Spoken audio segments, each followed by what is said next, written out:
We will start with basal ganglia. In the previous class we have studied about cerebellum and its functions. So today's class is about basal ganglia. So here, when we started studying about central nervous system, we came to know what is gray matter and what is white matter. So in central nervous system there is something called as the whole nervous system, the spinal cord and even brain. All the structures are divided into gray matter and white matter. This white matter, it means it mainly contains nerve fibers, both afferent and efferent nerve fibers. Whereas gray matter, here it contains mainly the cytoplasm of the cell. Yes, it mainly contains the cytoplasm and the upper part of the axon. All these structures are there in the gray matter. So here, this gray matter is how it is situated in case of spinal cord and how it is situated in case of brain, that is cerebral cortex, that we have studied in detail. Now regarding basal ganglia, this basal ganglia these are nothing but the masses of gray matter only. It means they contain mainly the cytoplasm and the upper part of the axon here. So here this gray matter is nothing but these are the masses of gray matter. These are the masses of gray matter, and these masses are scattered here. Where they are scattered? They are scattered below the cerebral cortex. So these masses of gray matter which are scattered below the cerebral cortex, these scattered masses of gray matter are known as basal ganglia. So how we define basal ganglia? Basal ganglia are the scattered masses of gray matter submerged in subcortical substance of cerebral hemisphere. So they are called as basal ganglia. So this basal ganglia, they form the part of extrapyramidal system. That is why they are mainly concerned with motor activities. The next thing is about the components of basal ganglia. Basal ganglia, it includes mainly three primary components.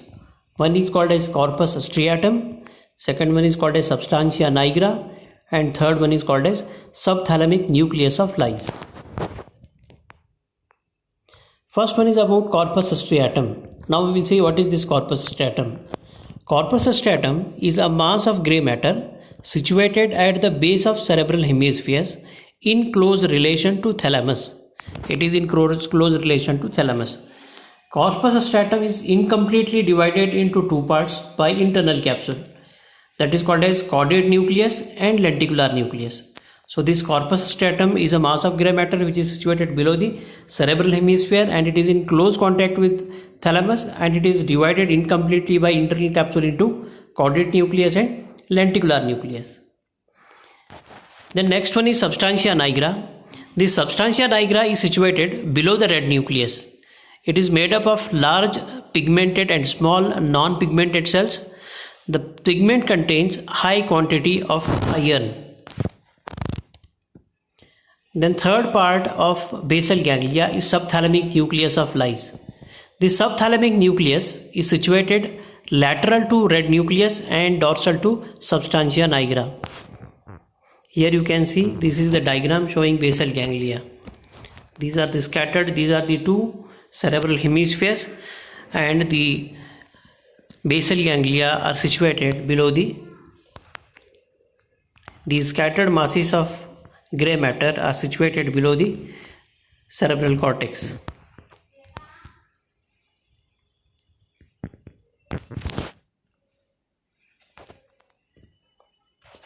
This diagram also shows about the corpus striatum.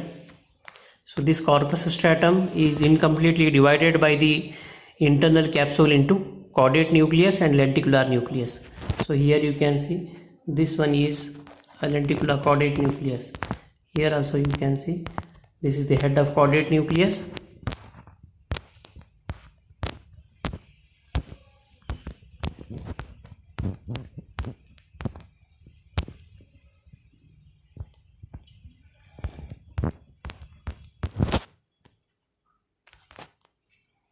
The next thing is about the functions of basal ganglia. The first function of basal ganglia is to control the muscle tone. So this basal ganglia controls the muscle tone. In fact, gamma motor neurons of spinal cord are responsible for development of tone in the muscles. Basal ganglia decreases the muscle tone by inhibiting gamma motor neurons through descending inhibitory reticular system in brainstem. If there is any lesion of basal ganglia, this muscle tone increases and it leads into rigidity of the muscles. Then the second function of basal ganglia is control of motor activity. So here it controls motor activity by various types of movements. The first one is regulation of voluntary movements. Voluntary movements during voluntary motor activity, movements during voluntary motor activity are initiated by cerebral cortex. However, these movements are controlled by basal ganglia. So these movements are mainly initiated by cerebral cortex and they are controlled by basal ganglia. Then the second is regulation of conscious movements. Fibers between cerebral cortex and caudate nucleus are concerned with regulation of conscious movements. This function of basal ganglia is also known as the cognitive control of activity. For example, when a stray dog barks at a man, immediately the person understands the situation, turns away and starts running. This is called as the cognitive control of activity. So this is controlled by basal ganglia, that is conscious movements. The next one is regulation of subconscious movements. Cortical fibers reaching putamen are directly concerned with regulation of some subconscious movements. So putamen is nothing but a part of lenticular nucleus. So cortical fibers reaching to the putamen are directly concerned with regulation of some subconscious movements which take place during trained motor activities, that is skilled activities such as writing the learned alphabet, paper cutting, nail hammering, etc. So these are called as the subconscious movements and they are also controlled by basal ganglia. Then the third function of basal ganglia is control of reflex muscular activity. Some reflex muscular activities, particularly visual and labyrinthine reflexes, are important in maintaining the posture and also the equilibrium. Basal ganglia are responsible for the coordination and integration of impulses for these reflex activities. Then the fourth function of basal ganglia is control of automatic associated movements. Automatic associated movements are the movements in the body which take place along with some motor activities. Examples are the swinging of the arms while walking, appropriate facial expressions while talking, or doing any work. So basal ganglia are responsible for the automatic associated movements. Then the fifth function of basal ganglia is role in arousal mechanism. Globus pallidus and red nucleus are involved in arousal mechanism because of their connections with reticular formation. So this globus formation is also a part of basal ganglia. It comes under lenticular nucleus. So these globus pallidus and red nucleus, they are involved in arousal mechanism. Then the sixth function is role of neurotransmitters in the functions of basal ganglia. These functions of basal ganglia on motor activities are executed by some neurotransmitters which are released by nerve endings within basal ganglia. Following are the neurotransmitters which are released in basal ganglia.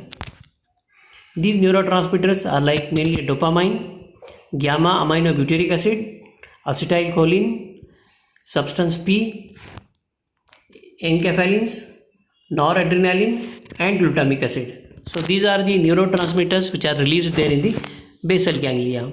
So this is about the functions of basal ganglia.